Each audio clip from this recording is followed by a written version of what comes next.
Hello, everyone. Just getting set of water. Be ready. We'll just give everyone a few minutes to get in, and then we'll get started. I know there was like 2 people for sure that told me that they're going to watch the replay, which is totally fine. Yeah, I just got home. Traffic outside is insane. We allowed ourselves an hour leeway time on several different things today, and we got here just in the nick of time. Like, that is divine timing. I got here at 1:59 p.m. and had to live stream starting at 2. I did it. So I'm gonna just mute myself for a minute, and I'll be right back. So please get a drink of water. Make sure you've got a notebook or whatever it is that you need, and that you're comfy, okay? And we'll get started in just a couple.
Hi, everyone. I realized my microphone was muted. That's funny. Good times. Okay.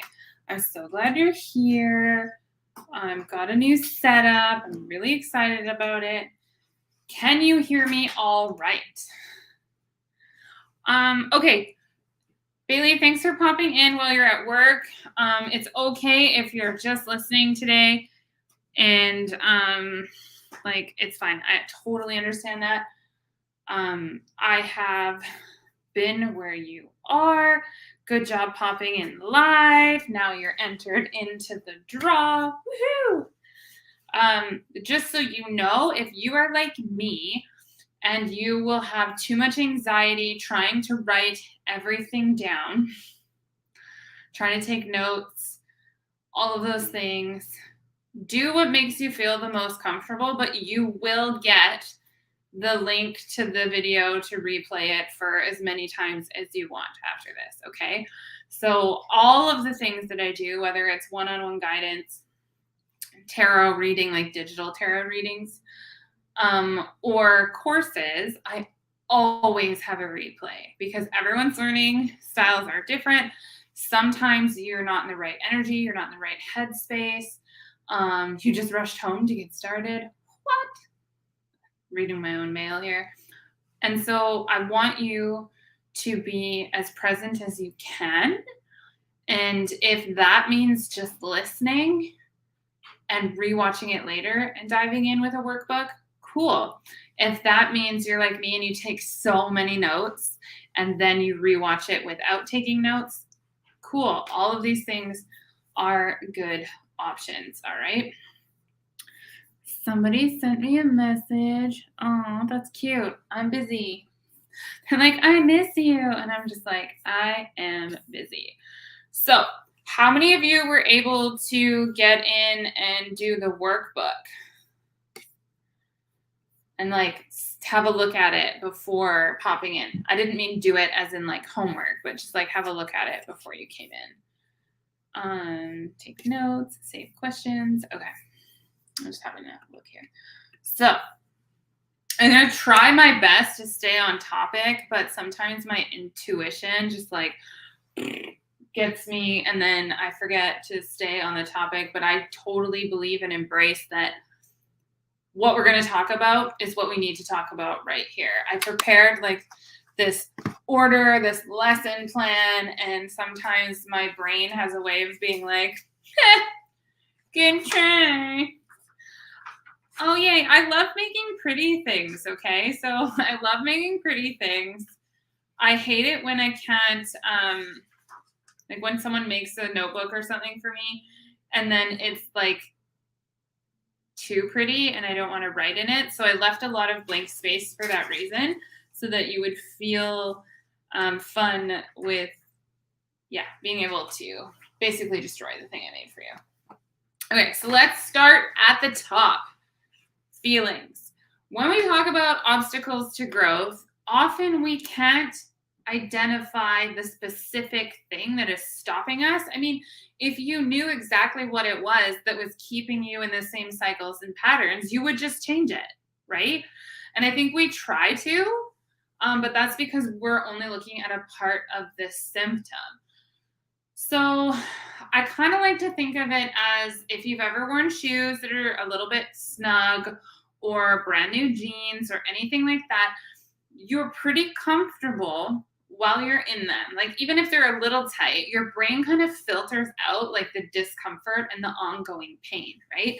And then when you like say go to the bathroom after eating a giant dinner, and you have to like put your pants back on or do them back up, it's really uncomfortable. You can see like the crease marks and you're like, wow, how are these so uncomfortable?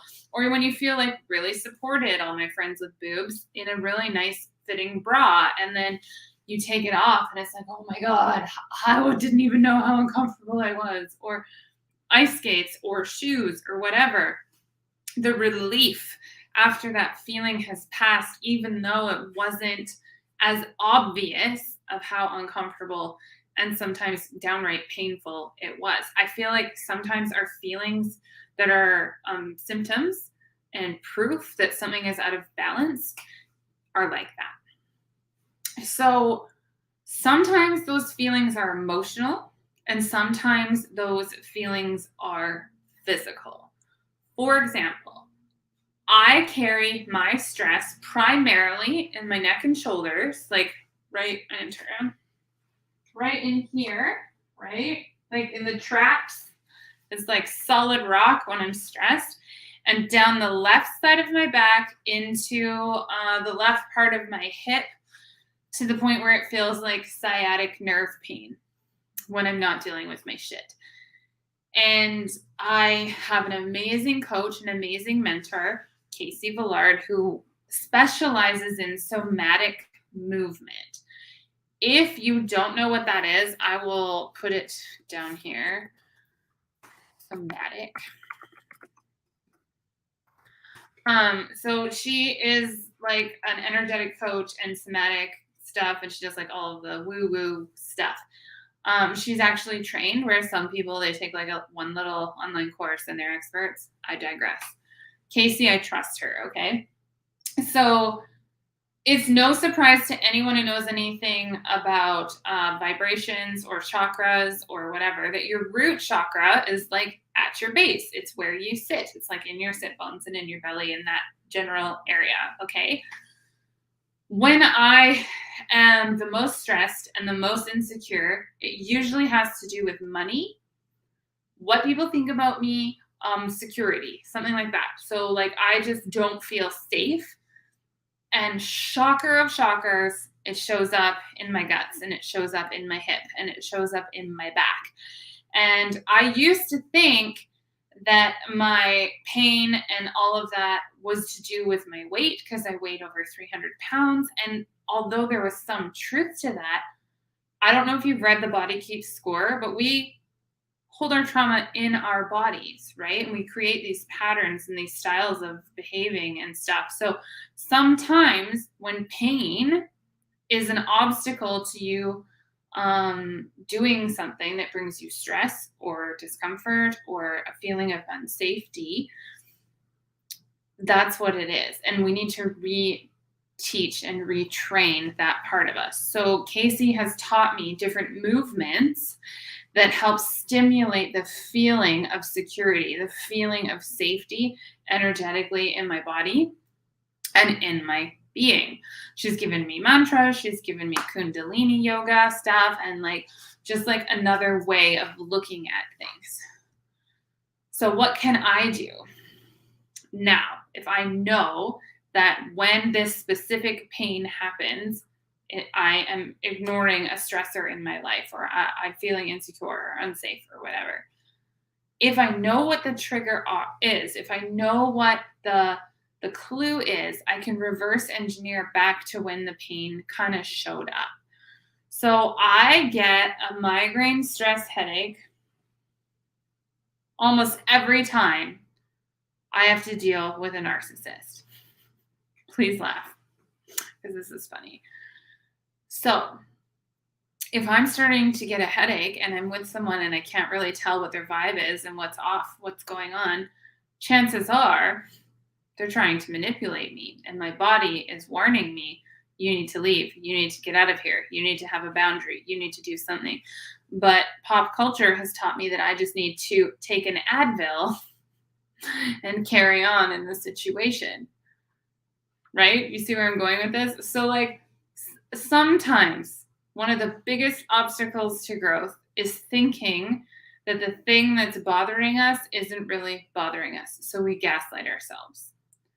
We think we have a headache because we're dehydrated. We think we're crying because of our period. We think all of these different things, and we minimize the experience that we're having, your feelings, your emotions, your physical pain, pleasure, joy, sorrow, all of those things are connected.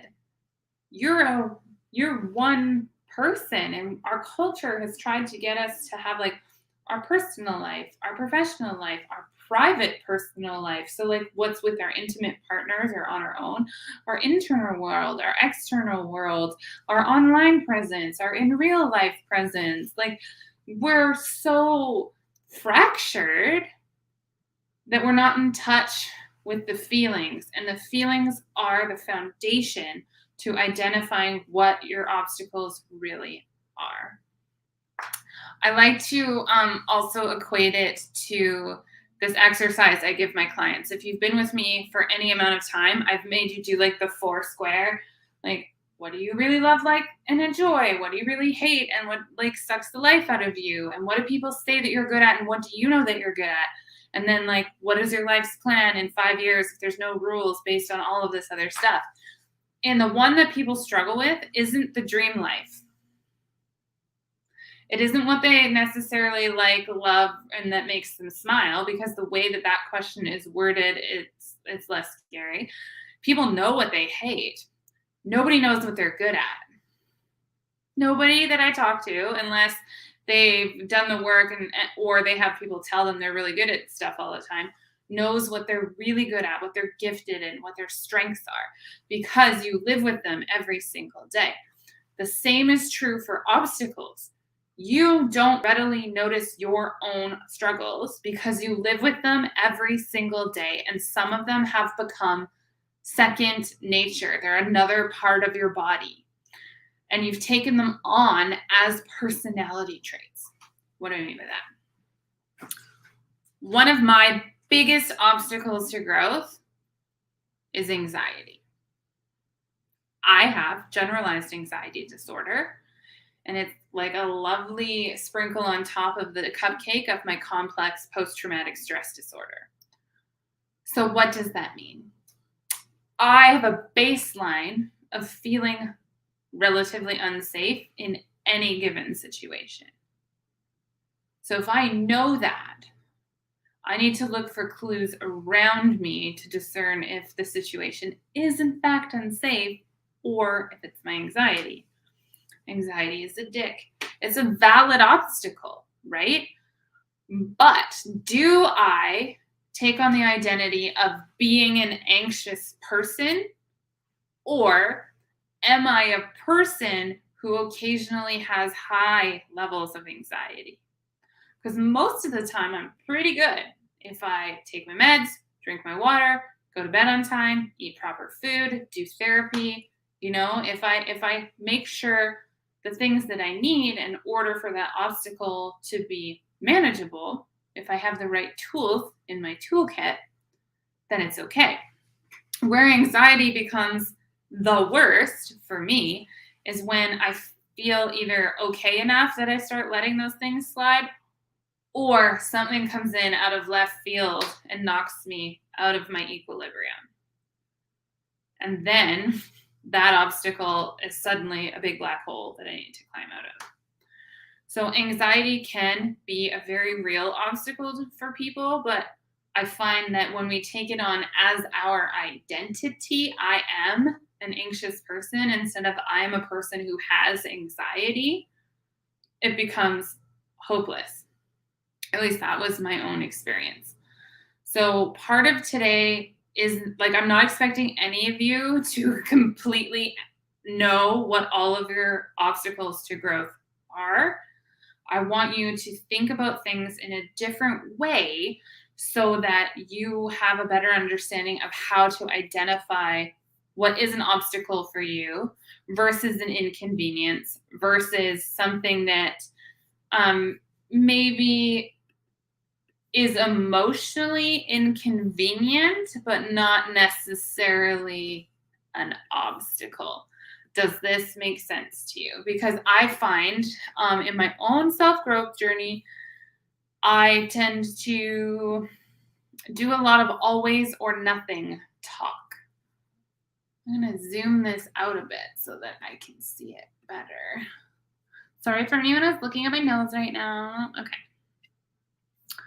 One of the easiest ways to identify what might be an obstacle to your personal or professional growth. People. Glorious people.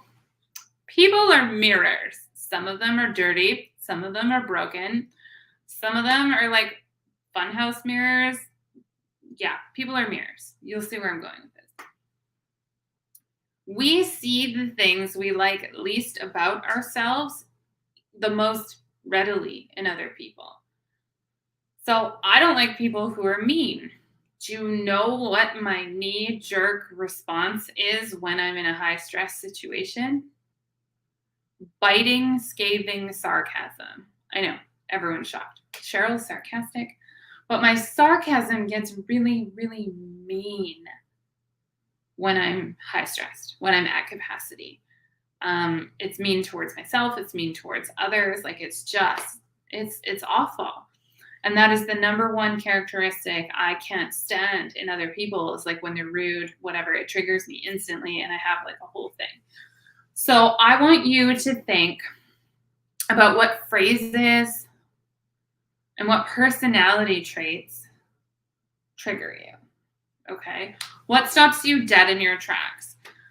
For example, when Olivia and I go grocery shopping, both of us have hard relationships or non-existent ones with our mom, with our mothers. And when we're in the store and we hear a parent like being awful to a child, yelling at them, shaming them in public when they're literally just being a kid, there's a certain tone of voice that instantly I just feel gross.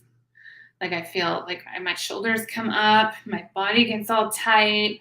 I feel like flip-floppy in my stomach. Maybe I'll get a little sweaty. It's just like I have a full PTSD moment where I like feel like I am the little child that's getting yelled at. Okay, so that tone of voice, no matter where I am, if I'm at a grocery store, if I'm walking down the street, if I'm near a park, if I'm watching a movie and it happens, it stops me dead in my tracks and I feel some kind of way. So I want you and like full permission not to dive fully deep into this right now. This might be something you need to revisit on your own time when you can be like grounded and present in the moment. But what phrases or personality traits stop you dead in your tracks? A personality trait that stops me dead in my tracks is love bombing. Again, if you've lived with narcissists, you will be suspicious when people are just nice to you a lot without ever saying why. Like, if they're giving you lots of presents, if they're giving you lots of praise, if they're messaging you a lot, if they're liking all of your posts on social media, you might feel threatened, scared, insecure, suspicious if someone's giving you more attention than you're used to getting, because historically, the way a narcissistic cycle works is they love you, they love you, they love you, they love you, they love you. Abuse, abuse, abuse, abuse, abuse. Love, love, love, love, love. Abuse, abuse, abuse, abuse, abuse.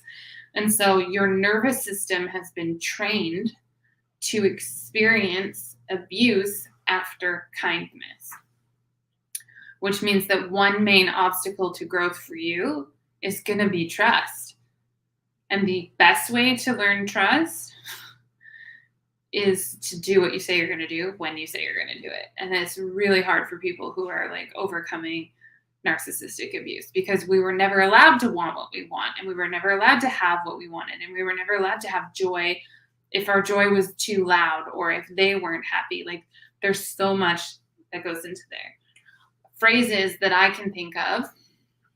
When someone says shut up, I hate that. I have memories and I hate that. A phrase that'll stop me dead in my tracks is basically anything racist. Anything that is especially derogatory towards Indigenous people, that will stop me dead in my tracks. When someone says, well, was it really like that? Like when they start to question my reality, or what do you mean? Like when I'm like, feel like I'm really authentically, vulnerably sharing something from somewhere. And they're like, can you, like, I don't know what you mean. Like, it's not really that bad, is it? Those kinds of phrases. Or me too, let me tell you my story. But not in a way to like find common ground, but they want to just like, my trauma is worse than your trauma. My relationship's worse than your relationship. My success is better than your success. Like whenever someone does something that makes me feel overshadowed or unseen or like poo-pooed in any way, I have a big reaction. And so I started to see all of these phrases and all these personality traits and tried to figure out what they all had in common, because some of them felt obvious, like people who are bullies, I don't like them. And then some of them didn't. They were like much more subtle. Like when someone goes to do something nice for me that I would normally appreciate, but I didn't have a choice in the matter, that one's hard for me. If I feel like my autonomy, my consent has been decided for me, I get irrationally angry, and it's a huge obstacle to growth. It's a huge problem, because what do we want? What do most of us want? We want a partner, a loved one, a significant other, a family member, even a stranger, to see us as a valuable human being, anticipate our needs, and do something nice for us without asking. But when someone does something nice for me without asking, I'm suspicious. Why would you do that? What do you want from me? Why didn't you ask me if I already have a sandwich, or I'm not thirsty, or I'm busy that day, or now I've got to like deal with it. Someone pops over unexpectedly and they've got like a gift, and you're like, thank you, but also I'm busy. Like I can't talk to you right now. And then I have like this irrational rage explosion, which really is, I don't know how to take positive feedback. That's the obstacle. What do all of those things have in common? I was never given positive encouragement as a child and as a teenager. Never. Ever that I can remember. If I sit here and try and think about it, I probably won't remember. Okay. So of course I would have nowhere to compartmentalize it in my brain. So my brain and my nervous system goes, okay, when did we last see something like this? And it goes through this catalog in the back of your brain that you can't see. And its job, your brain's supercomputer job, is to sort data and determine what your response should be. So this is all happening subconscious, but your physical body is showing distress, right? Where are my students or recovering students at? You know what I'm talking about. When your brain is doing some Olympic level mathematical linguistic gymnastics, you get tired, you get hungry, you get cranky, you get irritable, it's hard to sleep. You sometimes, like student life, university life, we forget to shower, our socks don't match, we sometimes go to class in the wrong room on the wrong day. But yeah, we got smarter. That's how I feel sometimes about this. The more you dig into this process, is the reason they call it shadow work, the more you'll feel like a little icky. So what's a phrase that's like a little less potent that stops me dead in my tracks? Thank you. When someone genuinely is thankful and grateful, it stops me in my tracks in a good way. Smarter but more stressed out and anxious, absolutely, Bailey. So when someone is genuinely grateful, it's the same Olympics in my brain. My brain's like, where do I store this data? I don't have a big enough box for positive feedback. Oh, I better create one. But I also feel lighter. I feel seen. I feel needed. I feel supported. I feel like my life matters, like my decisions matter. So a lot of us, the reason we get let down when we do things for others and they don't recognize them isn't because we're doing it for recognition necessarily. And this is where I want to combat some toxic positivity shit. There are some places on the internet that will say, gratitude, if you're just grateful, you can positive think your way into a better way of being. What if your happy button is broken because you haven't been able to trust it, right? This is an obstacle to growth. Another big one in my life has been radical honesty. I'm blunt. I'm direct by nature. I just say it like it is or like I see it. But I've also learned to be quick to apologize and to be quick to admit when I'm wrong. What radical honesty is not is almost anything that starts or ends with the phrase, I'm just being honest. Okay? Radical honesty is about taking responsibility. It's not about wounding other people. If someone is uncomfortable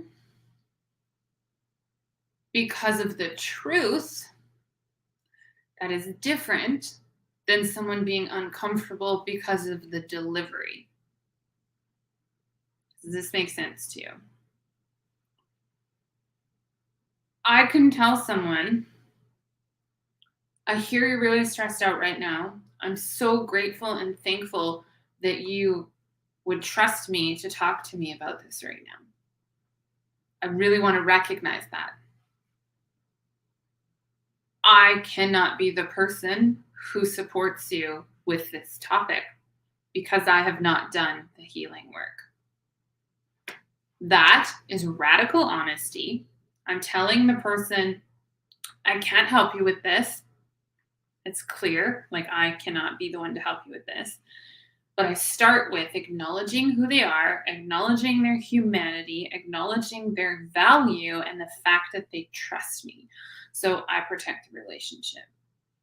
What often gets said about radical honesty is someone will be trauma dumping to you and they'll be very vulnerable and they trust you and they're telling you something and they need help and they're obviously very upset and you can't do it or you don't want to or whatever, as is your right.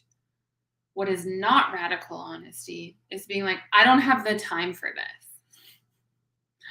These are the things, the phrases you might say in your brain, right? So I want you to look at the way you say things to yourself internally or maybe externally to others. And those might be the clues for what your obstacles are. If you find yourself getting angry and impatient every time someone asks you to do something for them, your obstacle is probably boundaries. If you get upset whenever people don't show up and say and do what they say they're going to do. So like if people are always like, hey, Bailey, I would like you to do this, this, and this. I'll be there at this time, blah, blah, blah, blah. And that person is never on time. They rarely show up. You often end up like rescheduling your plans or canceling them altogether. Chances are you have a hard time with conflict. If you spend money faster than you can make it, I used to be like this. The issue was not money. The issue was not self-control. The issue was trust and scarcity. Radical honesty would be looking at my bank account without shame or guilt and seeing where the money's coming and where the money's going and being really, really honest without shame. Cheryl, you get this much money every month. You're spending this much money every month. All of these things are comfort purchases. All of these things are essentials. If you really want to change your life, you have to seek comfort from things that aren't attached to your debit card. That is radical honesty. It's not going on a trauma dump to my friend about how broke I am all the time.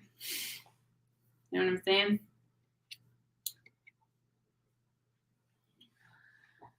And for a full circle of this, I wrote the heading Self-Compassion for Sarcastic People.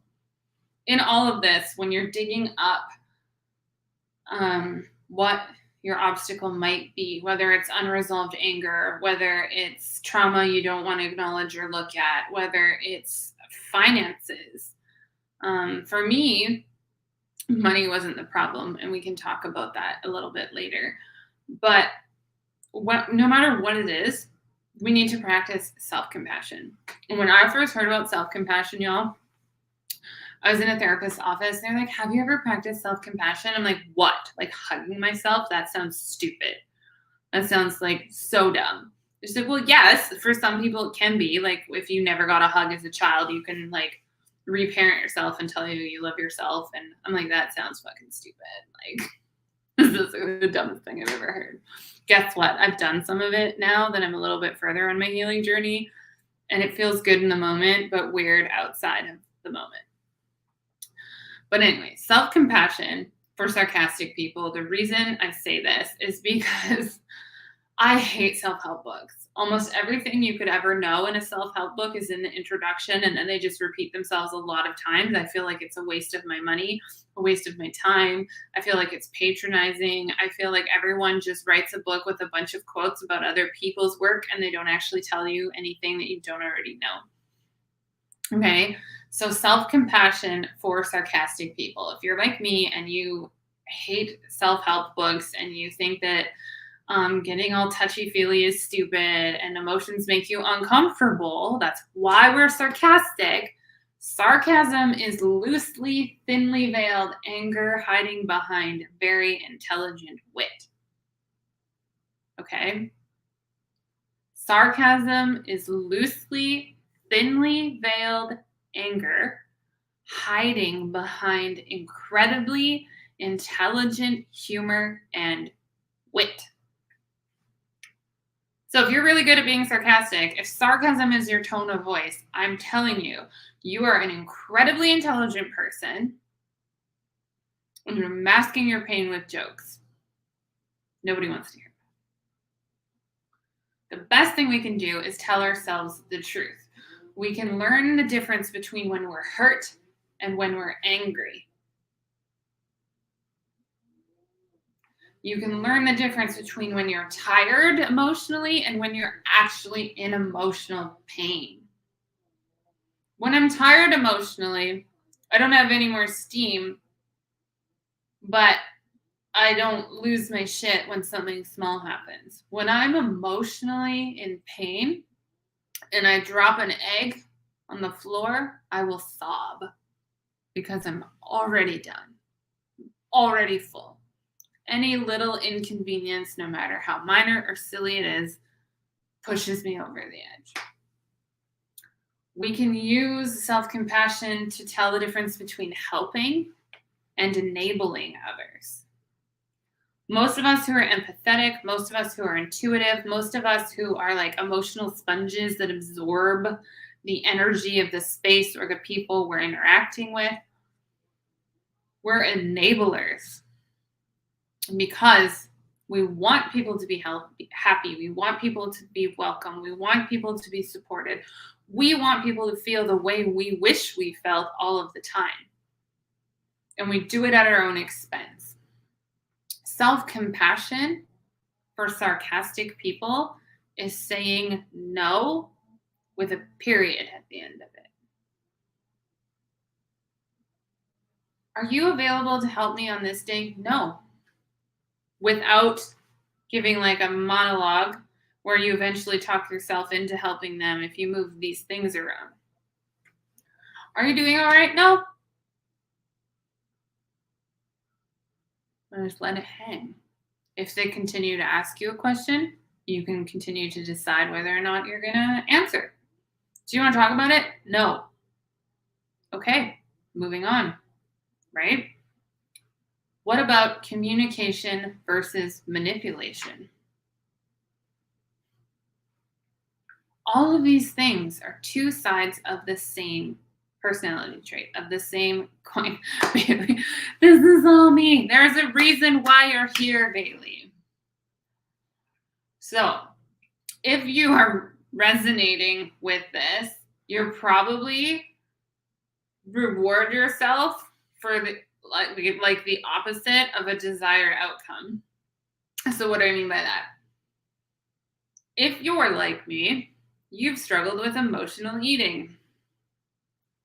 When something goes the way we don't want it to, we reward ourselves with food, which creates a dopamine response, which tells us that when this bad emotion with lots of stress and lots of anxiety and lots of cortisol and lots of adrenaline and lots of all of these things happen, I will get dopamine. So we create codependent, problematic behaviors to cope. No shame, no guilt. Remember, this is just, we're learning how to recreate patterns. So if your first thing, and no shame, I did it this week. Sometimes coping is more important than dealing with the conflict. Sometimes dealing with the conflict is more important than coping. And only by practicing these things do we learn what's an obstacle and what's like a minor inconvenience. Know what I'm saying? Sometimes you need to go on vacation. Anyway, so back to what I was saying. Rewarding yourself for the opposite of the desired outcome.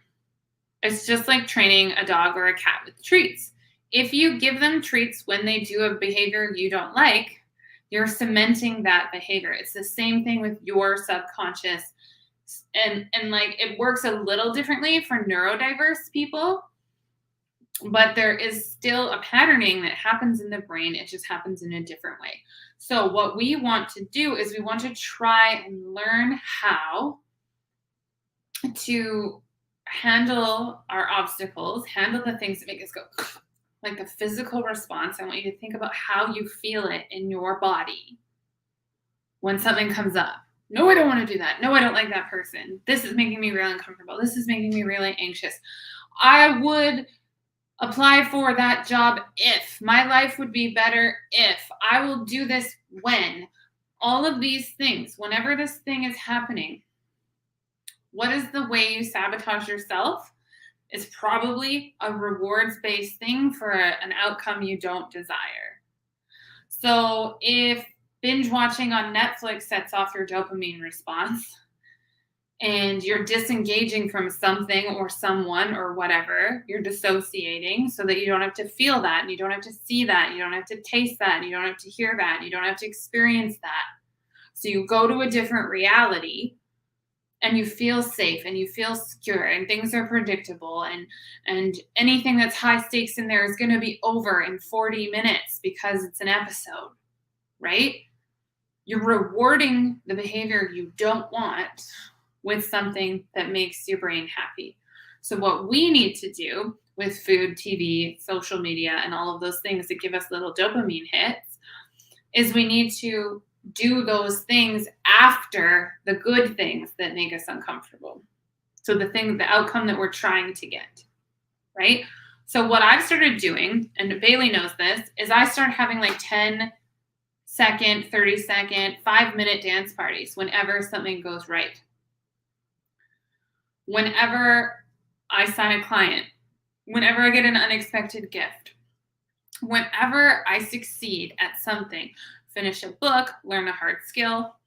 When I had people sign up for this masterclass, I got up, I did a dance, I got so excited, I was jumping up and down. I told Olivia, when I sold my very first one-on-one session, we went out for dinner and we celebrated, because we're always so focused on the bad and the hard that we forget to celebrate. And that makes growth tedious, because what's the point? If all you ever have to do is take out the trash, why even bother? Why should I make my bed if I'm just going to get back into it? Why should I wash my hair if I'm just going to work out later and get sweaty again? Why should I, do the dishes if I'm just going to make them dirty again? Like this mentality. But then we look at our life and at our house and it's a mess. And then we get mad at ourselves for not doing any of it when we're the ones who created the problem. So what is a way that you can practice compassion to yourself? Hey, self, you seem really overwhelmed. What is one job we could do today to lighten the load? What is one thing that we could get done today? Check it off the to-do list so that it's not there, beating up anxiety, ruining your life. What's the one thing we can do? I always have 3 things now. I write 3 things down in my goals for the next day. If I get 2 done, I'm a rock star and I celebrate those. If I get all 3 done, I usually say I put too many easy things on the list, but I don't have this long list of things I must get done every single day, because then you're starting the day from a place of overwhelm. You're starting the day from a place of hopelessness. And it's so much. So like part of self-compassion is being really honest about where you're at and what you can actually handle. So, hey, self, what is one thing we can do today to make us feel happy, to make us feel needed? What's one thing we can do today to be creative? What's one thing we can do today to be restful? What is one thing that we can do today that is only for us? What's one thing that you can do that is only for you? Creating self-compassion means you actually have to hang out with yourself first. Ew, I don't want to hang out with myself. Then I'd be alone, and then I'm alone with all of my feelings, and then my stomach hurts, and then I get a headache, and then my legs start to spasm, and then I get a dry throat, and then I feel like I'm gonna cry. Then I just want to run away from it, so I start eating, and then I feel really guilty for eating. So then I'll go to bed and hide or whatever, or I'll go for a walk, or I'll whatever your self-sabotaging behavior is. What if having a really artfully prepared snack and intentionally choosing a movie ticked off all those boxes for you, and then you stopped. You shut off the movie, you shut off the Netflix, you shut off the thing, and you did the dish, you washed the dish, or whatever. No shame. Maybe you only do dishes once a week, no judgment. And then you did a dance. What if you did the thing that you loved, the thing that you wanted, and then when it was over, you celebrated it? What if you did that? Would it feel silly and stupid? Yes, probably. Absolutely. Yeah, it does. But you're cementing in your brain that when you have a boundary, it's a cause for celebration. It's a dopamine hit. And this is how we create better growth, okay? We foster the muscle memory in low stakes environments so that when you are wiped out and you are like at the end of your rope and you don't know what's coming next, you already have the default. This is why when we are working out every day for 3 months, but we hadn't for like 3 years previously, and then we get really stressed, we stop. This is why you can eat healthy for like 12 weeks, and then your loved one will do something or something will happen to them, and then you just eat shitty takeout for months, and then it just spiral effects into the rest of your life. Because we're not creating and cementing the new behaviors in, we're just doing them without intention. So self-compassion has to be intentional, and it has to be something that you practice regularly, whether or not you think that you need it. So if you wake up and you're super sad or super tired, or you had a bad dream or something's going on, and you're just like, it's an off day, the worst thing that you can do for yourself is just force yourself through the day. That's the worst thing you can do for yourself. The best thing you can do for yourself is to just take a minute and be like, hey, self, we had a bad sleep. What can we do right now to help us have a better day? Instead of the very first thing being, today's going to be the worst day. I'm so sad. I'm so grumpy. Today better not be shit. Oh, I fucking hate today. Blah, blah, blah. And then you already go down that way. What if you started your day with, what is one thing I can do today for me? So what is one thing that you can do for you, Bailey? What is one thing that you can do for you, Candace? What is one thing that you can do for you, Mandy? What is one thing you can do for you, Deborah Lynn? What is one thing that you can do for you today that would make you say, that day wasn't so bad? I don't know if you follow me on social media regularly, but it's gotten to the point now where every day is a mixed bag. People are like, what kind of day did you have, Cheryl? How was your day? That's like a very Canadian thing to ask. How was your day? My day was a mixed bag. Well, why would you say that? Well, there were some really great things that happened today. And they list those first. And then there were some hard things, but I don't want to talk about them. And then there were some hard things. And this one I would love to talk about if you have the time and the space for it. And it's drastically changed the way I take up emotional space in my life. So I want to make sure in all of this that I'm honoring you and I'm not like dumping it on, laying it on really thick, but like I want to be honest and it's not easy. It's not easy to do the work. It's not easy to dig in. We're cleaning out our emotional fridges when we're preparing to grow. And like, I'm a gardener. So, and I would have never called myself that a couple of years ago, but the amount of prep work that goes in before the winter comes and after winter is gone is way more work than the actual planting of the seeds and tending to the plants. The amount of prep work that happens while everything is rotting and decaying and transforming and becoming something else is profound. And did you know that in the garden cycle, in the way that the earth works in the ecosystem, you cannot have growth without death? You can't. And so we have the biggest obstacle is our own comfort. And it's not necessarily comfort in that we don't want to feel hard things. It's that we don't want to feel different things because the things we already feel are hard enough. So we're afraid that if we dig in, if we start going through the shit, that we're going to feel worse and that we're not going to be able to handle it. But you already did.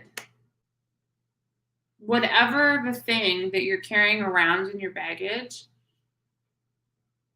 whether you can cognitively name the thing that happened or not, or the series of happenings or not, whether you can put a label on it, you already lived through it.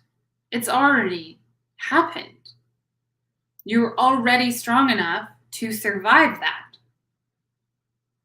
Your nervous system is trying to prevent you from experiencing it again, but it already happened. So what we need to do now is create a place of safety and trust with yourself first, and then with people who are like-minded second. So I have a very tight support network, and then I have the loose network. And I don't tell anyone in those different networks which tier they're in because I feel like that's rude. But I have like a few people that are really close to me that could tell me anything about anything, including myself, and I wouldn't take it like an attack. Everyone else outside of that circle triggers me when they say anything even remotely critical, because I don't trust them. And that buffer kind of moves a little depending on where I'm at with my own integration of self. So I want you to think about your toolkit. Because, well, Cheryl, now I feel like a shitty person. I've got all of these problems and I did them to myself. Yes and no. We were not taught how to deal with having broken adults for parents and guardians. If you are somewhere between 24 and 36 years old, you have been alive with disaster after disaster after disaster after disaster after disaster in a world that is completely unpredictable. And every time there's an election, your whole reality changes because everyone undoes what someone else did and they make all these new rules and you never have consistency. And then you're mad at yourself for being inconsistent. But where was the model? Right? So I want you to think about identifying obstacles as a way to get rid of that nebulous, anxious, unknown part. Because I don't know about you, but my anxiety is a lot worse about the things that I can't quite explain than the things that I can articulate completely. Because if I can articulate it completely, then I can actually, Google search it and find some friggin' help and support. But if I can't name the feeling, if someone upset me and I can't explain why, if someone says something a certain way, and it doesn't even have to be the words that they say, just the tone of their voice, and all of a sudden I feel threatened, sometimes I can't name why, that is more scary to me than having someone say something and be like, oh, you sound just like my mother, because I can identify that. I know what that is. I've been there before, so I can work through it. So if you're feeling like maybe you are ready to look at what some of your obstacles might be, I want you to think of it in terms of this. 1, you are never going to be stress-free. You got that email from me. It came out. So you're never going to be stress-free. Simply existing on the human plane is stressful. What can you do to help with your stress? Well, we talked about that a little bit. You want to be able to have times to celebrate. You want to be able to make sure that you schedule joy and relaxation first whenever possible. But Cheryl, scheduling takes the fun out of life. But does it? Does it? I'm a very spontaneous person. I'm also a very planned person. And at first glance, it would seem like those things don't go together, right? So when I plan something, it's like a one word. It's a one-word plan. So when I'm planning my social media, or when I was planning the entire launch sequence up to this, for 6 weeks out, I had like keywords and key phrases. But first, I put in the Obstacles to Growth Masterclass is on April 16th at 2. And then I worked backwards from that. Okay? I have the same approach to my life. In my calendar, let's see, can I bring it up on here? In my calendar, I've got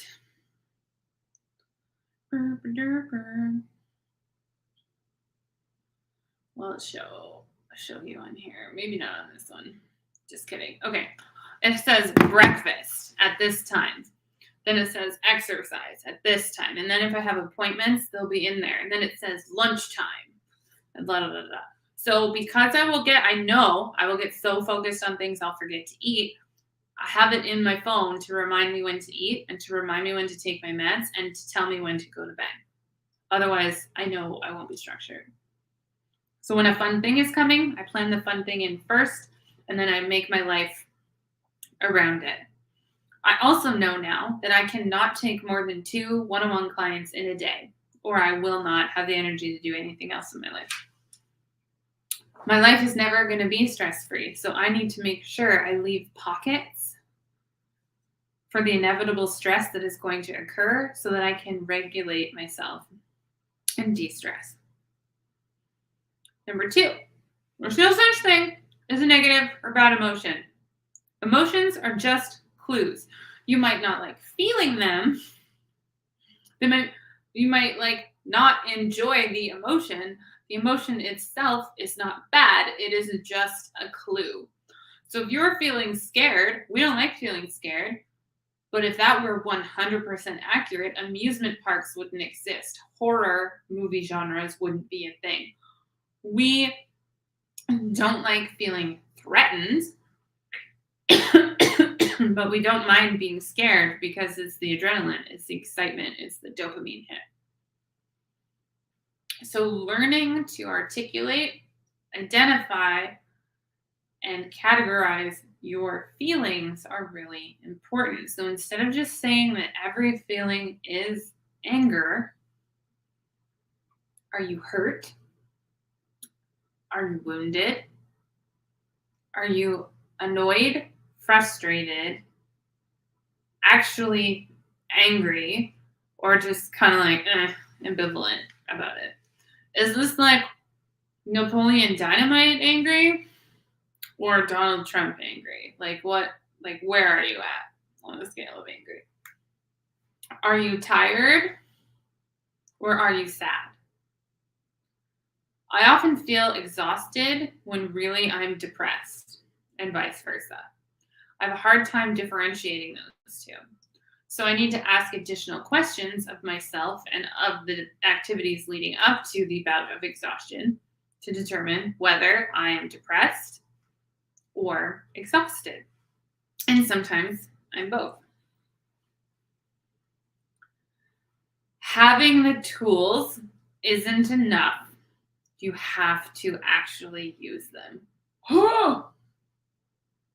Why? What do you mean I can't just have this giant stack of books over here and never read them? What do you mean I could know about meal planning and do it for a while and have it work and then stop doing it and then wonder why I gained 25 pounds? What do you mean I need to actually be honest with my therapist in therapy for therapy to work?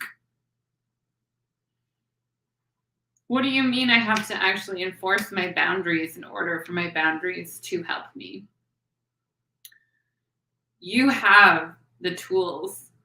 And if you don't, let me help you with that. But if you have the tools, you actually have to use them.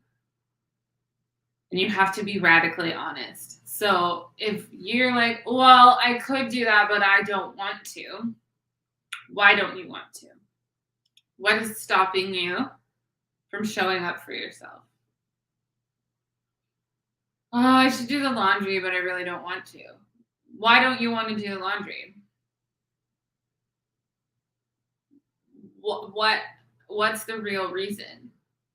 Usually, the main reason we don't want to do something is because it's overwhelming. Avoiding the thing isn't going to make it less overwhelming. So like the incremental approach that we apply to what is one thing I can do for myself today in order to make myself feel like the day wasn't a shit waste of time. Sometimes it's putting on a load of laundry and then going to do something else. You would be surprised how much laundry you can get done while watching Netflix. You're still getting the dopamine response from binge watching TV, and your laundry is magically getting done, right? So what you really need to do is take some time with yourself over the next while and write down the things that are a struggle. And if you can't identify what they are, write about how you feel. Where do you feel it in your body? What was the word that most irritated you in that sentence? When did you lose your sense of equilibrium? When did enough become enough? We don't want to look at it. We spend so much time running from the answers we already have. And then we're like, tell me what's wrong with me so I can fix it. There's nothing wrong with you, first of all, that needs fixing. What's happened is you're compartmentalized. So you've been frantically running everywhere, trying to fix everything and cope all of the time. You're just putting fires out everywhere instead of pausing for a minute and focusing on one thing at a time that needs your attention. It's kind of like cooking an entire Thanksgiving dinner by yourself with like 2 burners and an Instant Pot. It's a mess. So I just really wanted to make sure that I nailed that. The other thing that is really important to me about making sure that we're being kind to ourselves is your trauma is your trauma. The worst that happened to you is the worst that happened to you. And you don't need to play the trauma Olympics and gaslight and belittle yourself or shoulda, woulda, coulda yourself. The world is a hard enough place as it is without minimizing our own pain and trying to like, well, I didn't have it as bad as this person, so why am I struggling? Because everyone's worst is their worst. Recently I started realizing that the initial trauma that happened to me as a child necessarily wasn't the big stuff that I remember as an adult. It was the time I got up sick in the middle of the night and knocked on my mom's door and she didn't hear me. So I was sick by myself all night because my mom was sleeping and I didn't want to wake her up. Right? So like those types of things, when we look at them with an adult brain, we're like, oh, that's not that bad. Why am I so upset? It's because you felt unsupported. It's because you felt like no one was there for you. You weren't cared for. You weren't nurtured. You were alone. And so then we try to do all of this alone. We try to do all of life alone. And our independence becomes the biggest obstacle. So if you want real, true, honest, lasting growth, it's honesty and support and trust that make it happen. And you can't have one and not the other two, or two and not the other one. You have to have honesty, trust, and support in order to grow. So maybe you have honesty and support, but you don't trust anyone. Well, you're only going to get so far before you're right back where you started trying to carry everything on your own. Maybe you have honesty and trust, but you don't have any support. So you have people who hear you, but you're still the one who has to do all of the work, and you're still the one who has to hold all of the things, and there's no one to release the burden for you. Maybe you have support and trust with yourself or someone else, but you don't have radical honesty. So maybe you're still blaming yourself for things that aren't your fault and blaming others for things that's nobody's fault, and not having clear boundaries of where you end and someone else's responsibility begins. If you're like me, you don't like it when there's any chaos unless it's like art. You don't like it when things are unpredictable. So you micromanage everything and then resent other people for it. What? Do I do that? Do I micromanage everything and then resent other people for it? Why do I have to control everything? Well, because if I don't do it, no one's going to do it and everything's going to burn down. Is it though? Is it though? So I want you to come away from this chat with realistic expectations for growth, okay? And realistic expectations for success. How do you measure success? How do you measure growth in a personal, spiritual, or professional way? Awareness, moving from not quite knowing what's making you anxious to being able to articulate it, is a huge part of the growth process. But I want you to remember, and maybe you learned to do it when you were really young. So think of like a nephew or a niece or a kid or something. But when a child's like learning to ride a bike, or when a kid's even learning to walk, they can't just do it. How many times do you gotta fall on your face, pop a tire, scrape a knee, wobble, hit a fence, crack a rib? I don't know. How many times you gotta fall down before you ride a bike, and then you ride a bike, and then you can ride all the bikes, right? But imagine if nobody told kids that they have to fall down in order to be good. It's the same thing with this. We want to be magically set up for personal growth and never have to deal with the setbacks.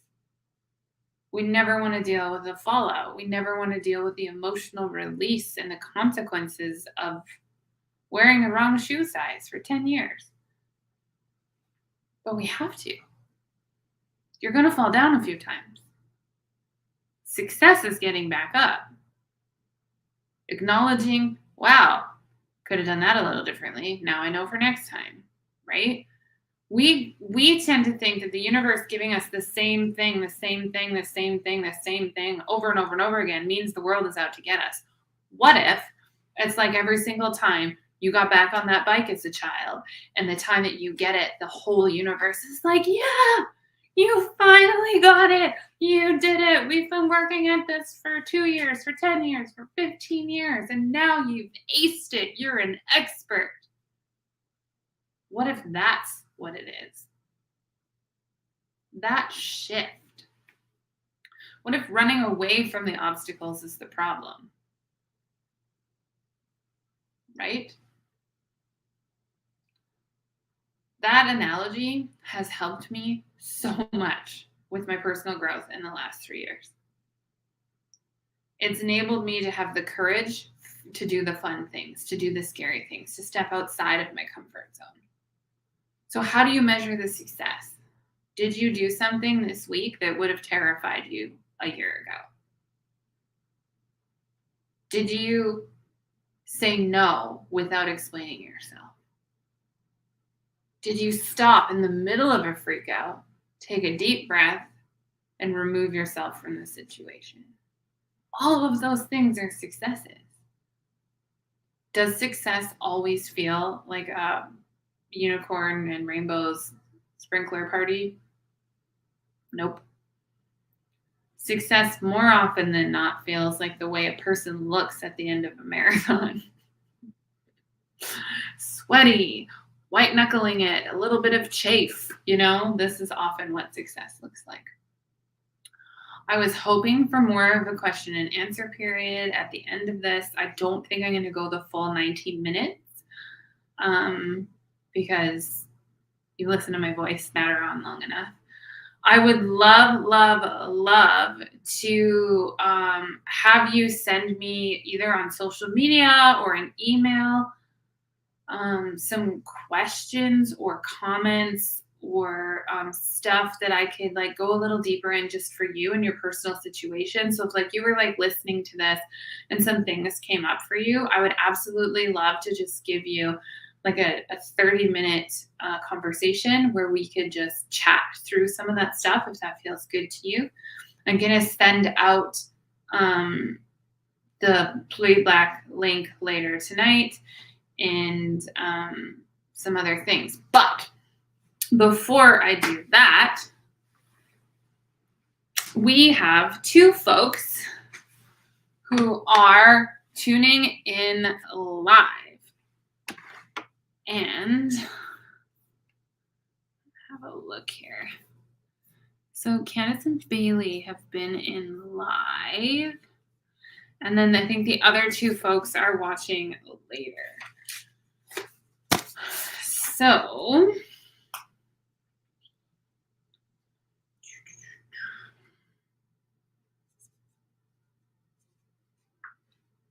I have to do a draw, don't I?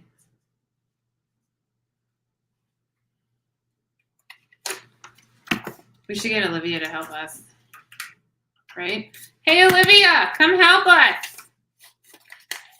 I need you for a second. I'm going to get Olivia to pick who wins. Okay. So you're both going to win something, but one person is going to win 6 weeks one-on-one and a tarot reading, and the other person is going to win free admission to my Cultivating Growth thing that's coming in May. It's 30 days long. And, oh, hi, baby Stark. Hi. Hi. In a book. Okay. So, Olivia, pick one. Okay. Who's that? Ooh, hi, Stark. You rolled it up really good. Yeah, I did. Who's that? Candace.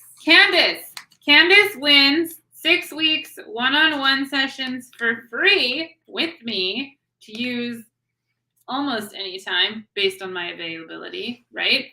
And a tarot reading, which means that Bailey wins a free scholarship to the Cultivating Growth, which, if we're being honest, is what this was leading up to. And one of my books. And I think I already know which book she wants. Can you grab me that asshole book? Second from the top. Oh, yeah. Yeah. Bailey wants this book. I know she does. Don't you, Bailey? Don't you? So I will send you both the information for how to access the things that you've won. The master class is just like the introduction to the 30-day program that I'm going to be teaching. I've already started workshopping it. So let me just turn this around so you can see it. So I've already started building the course. You can see I've done a lot of work. It's going to be beta tested, and it's going to be delivered for 30 days live on Facebook, a private Facebook group. Early bird prices is going to be $47 Canadian, and then that's VIP rate, and then it'll be $67 until the week of, and then it'll be $100, and that is just basically so I can pay my mortgage while you help me make the course the best it could possibly be.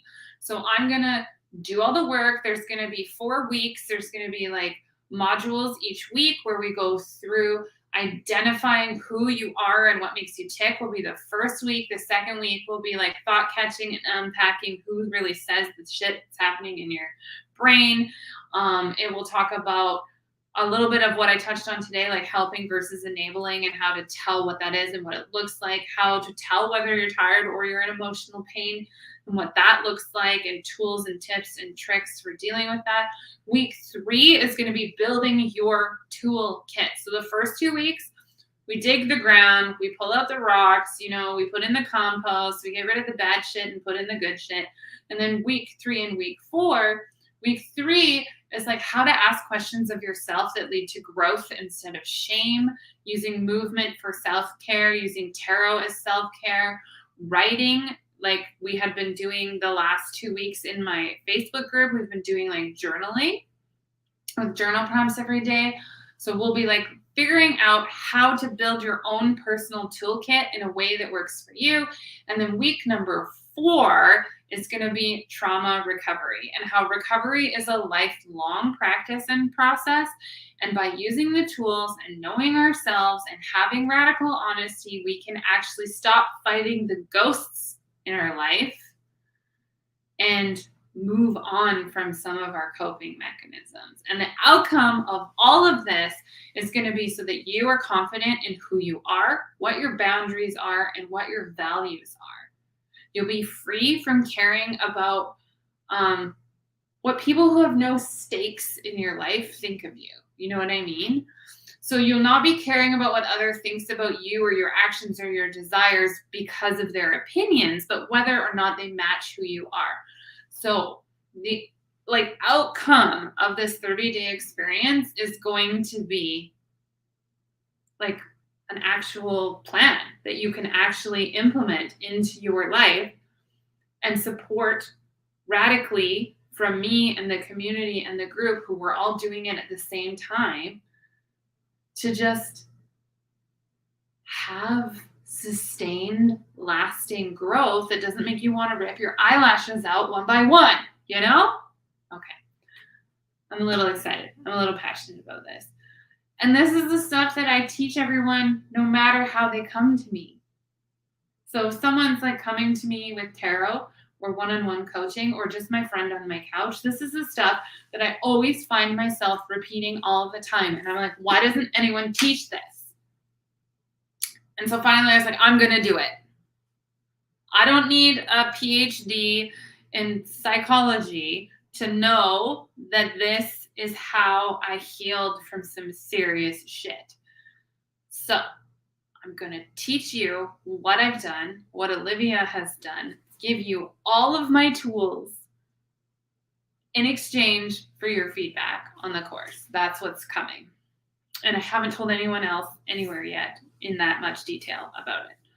So if this sounds like a cool thing for you, watch your inbox. Also, thank you so much for coming to this today. This is like, I'm going to be a huge dork and watch the replay later and take notes and do some of my own work because this happens. Candace, I'm so excited that we connected, and I'm so excited that you got that one-on-one session because you're really cool and you make cool shit. Bailey, Candace made like this glorious tarot apron that is going to be part of my uniform for the market. I swear to God, it's going to have like my phone and my tarot decks in it. And it's incredible. And it actually goes around my boobs, which is like a thing that hardly ever happens. You understand. Bailey understands. So like, I don't think I meet people by accident on the internet. I feel like people come into our lives right when we need them to for reasons we don't always know about at the time. And so we literally connected so that you could sign up for my masterclass and come to this thing and win a $1,200 experience. No big deal. It's beautiful. And maybe soon I'll actually get to meet you in person because my wife's always like, flashback to my post office apron and my boobs. Yes, like it's always just like on one, right, Bailey? Like it always just covers one and one's just like really happy to see you and it's super awkward and embarrassing in public. Okay. So the course is called Cultivating Growth, 30 Days to Reach Your Next Level of Growth. And the reason it's got a really annoying tagline is because of social media, right? If I didn't have a tagline, Google wouldn't optimize it and nobody would see it. And then I'd have like 3 people in there for an $800 a head experience. And I wouldn't, so that's not my jam. So I'm going to start the launch after Easter and I'm really excited about it. I'm so grateful for you being here. I'll send you all an email in a little while. and with instructions on how to claim your stuff. But for now, I'm going to go hang out with my wife and cough because my allergies are really bad. Thank you so much for coming. Bye for now.